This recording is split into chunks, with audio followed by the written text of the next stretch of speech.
So overall, what's been the pattern of the church's influence on moral issues, if you just had to kind of describe it? Here's what's happened. The church has taken conservative stances. The first moral issue was polygamy. And on that issue, the church was on the outside. The church was for moral change against the Victorian pro-family morality of the 19th century. The church lost. On every other issue, on liquor, Utah prohibited cigarettes. When they prohibited liquor, they went the extra mile and prohibited cigarettes. Church was for cigarette prohibition. They were the force behind it. They were against horse racing, which Utah had legal horse racing. There is a picture that ran on the Deseret News of Heber J. Grant at the races, a day at the races. Really? Yes. Is that in your book? Huh? Is that in your book, that no, photo? But okay. it's in the Utah State Archives. Okay. I put it on Channel 2 once. Liquor, horse racing, tobacco, Sunday closing. The church was for Sunday closing. Closing stores on Sunday. Stores must close on Sunday. Abortion. But that was later. Okay. Then the horse racing came back, and there was a statewide petition on it. There was lotteries. There was then there was abortion. The big ones were this: abortion, pornography, censoring cable television, the Equal Rights Amendment, and teenage birth control for teens without telling their parents, and same-sex marriage and sex education. You talk about that. That was different. I can talk about that, but that's different. That isn't one of these. All of these went to the legislature, and the church was strongly on the conservative side, and the church won on every one of them. But on every one except for the Equal Rights Amendment, after Utahns had 3 or 4 years of debate and argument and had reached a decision through the legislature or through a referendum, then it went to federal court, and the federal court said, no. The United States Constitution says you're wrong. That's why Mormons are Republicans now. They haven't always been Republicans. They're Republicans. Why? Because of the moral issues. Mormons. Okay, this is from the book.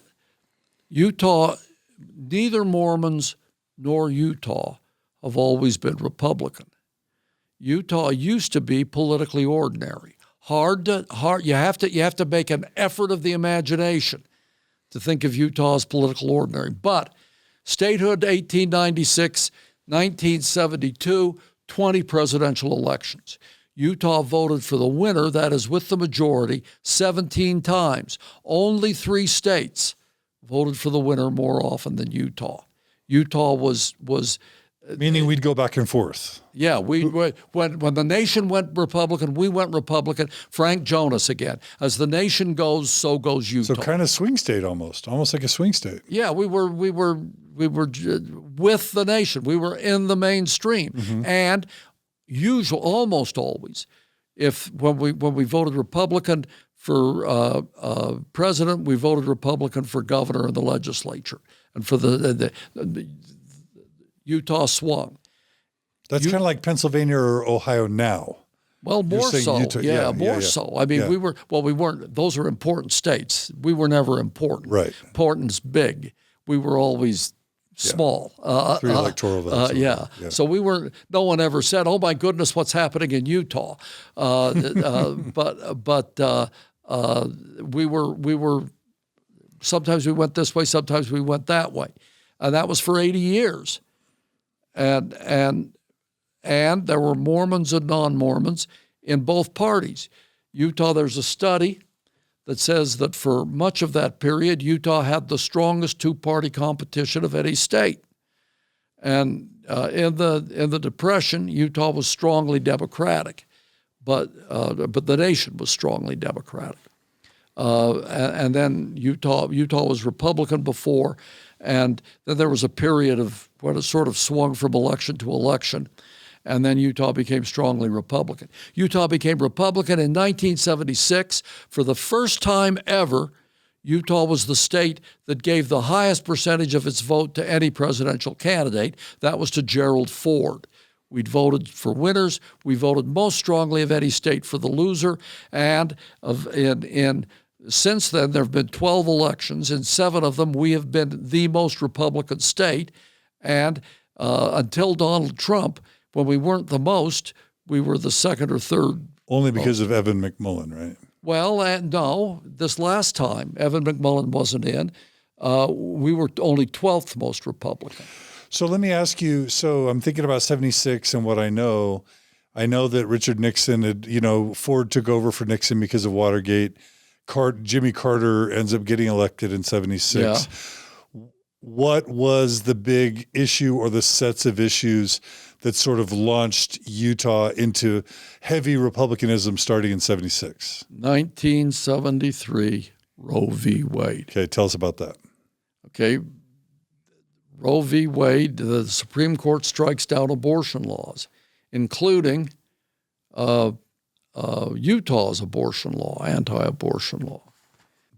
Before Roe v. Wade, abortion was not a partisan issue.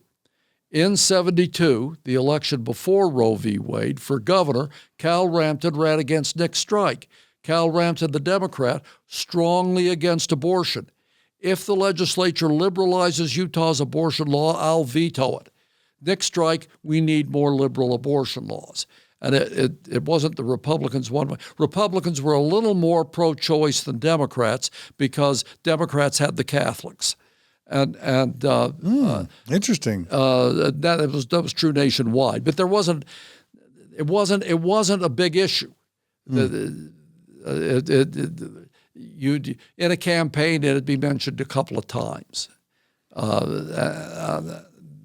Then comes Roe v. Wade. Rampton rushes upstairs to the legislature. Rampton was a smart guy. He could take a legal pad and write a bill. He could just sit down and write out a bill, rush it up to the legislature, they'd pass it, it'd become law. No governor since then. I mean, now they have staffers and they take some months. He could walk to his desk and write a bill. Wow. Not on everything, but on some things. I think he staffed this one. You had lawyers look at it. They had a bill. The bill passes. Federal courts strike it down. So then we have almost every legislature since then. We've had abortion fights. Abortion goes way up in both Utah and the United States, but Utah has about 1/3 the abortion rate of the United States. That's the highest it got. Okay.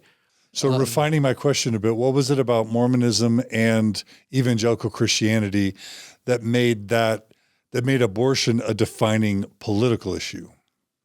Any idea? Well, okay, Latter-day Saints believe, they believe that there's the little fetus in there, but there's a spirit up in heaven. And the little fetus, the spirit's waiting to get into the fetus and go be a person.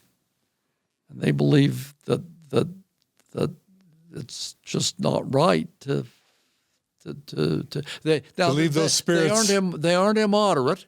They'll do an abortion for health or fetal injury or rape or incest or health of the mother and so forth. I mean, they aren't immoderate about it, but they feel strongly. It kind of feels like the Saturday's Warrior doctrine that basically who are these children coming down? Jimmy, don't forget about me. Just this idea of the preexistence and spirits, because you're tying potential living, discrete human beings with these fetuses. It sounds like that theology or doctrine makes the abortion issue of higher stakes or of heavy import to Mormons. Okay, But I think they just feel strongly about it. I mean, I think they think it's wrong. I guess is a fetus human life? That still seems to me to be a serious question. Yeah. And if it is, maybe it's wrong to kill it, at least to kill it without a good reason. But abortion's here to stay. But and it's important. It's important to women to be able to run their own lives. But the church felt strongly, and the members felt strongly. I told you about when they couldn't win in the 30s. Yeah. Then they fought the New Deal, and Utah was especially poor, and a lot of Mormons who had trouble feeding their kids, literally trouble feeding their kids, they said, bring on that federal money. And when the hierarchy said, we don't want the New Deal, they said, no, I'm voting for Franklin D. Roosevelt. That wasn't true. In the abortion, not only the hierarchy felt strongly, Latter-day Saints generally, there are some who feel more strongly than others and some maybe who don't care. But by and large, Latter-day Saints cared about it, and Utah has never voted for a Democrat for president or for United States senator since. Or maybe governor. I mean, I guess there was. No, there was Matheson. Matheson got it. Rampton was the governor. He got reelected, and then there was Matheson. But on the federal level, part of the reason, it wasn't just abortion. There was pornography. Same thing, big fight. Utah decides, federal courts throw it out. Censoring cable television, same thing. Birth control for teenagers without telling their parents, same thing. Same-sex marriage, same thing. The one the church won was the Equal Rights Amendment, and that was because it never went to court. Federally. Yeah. And they can win local stuff, but the history of Utah from the 70s is this series of hard moral fights of Latter-day Saints voting, deciding, just like it says in the civics books, then the court throws it out. And so they feel that they've lost on issues that are important to them, and they feel disfranchised. They feel that the federal government is telling them how to run how to run things locally, and often it's thrown out on new interpretations. It's true. Up to now, the Constitution has said states decide abortions, but from now on, the language doesn't change, but the interpretation changes, and that's a major factor in making in turning Latter-day Saints into Republicans.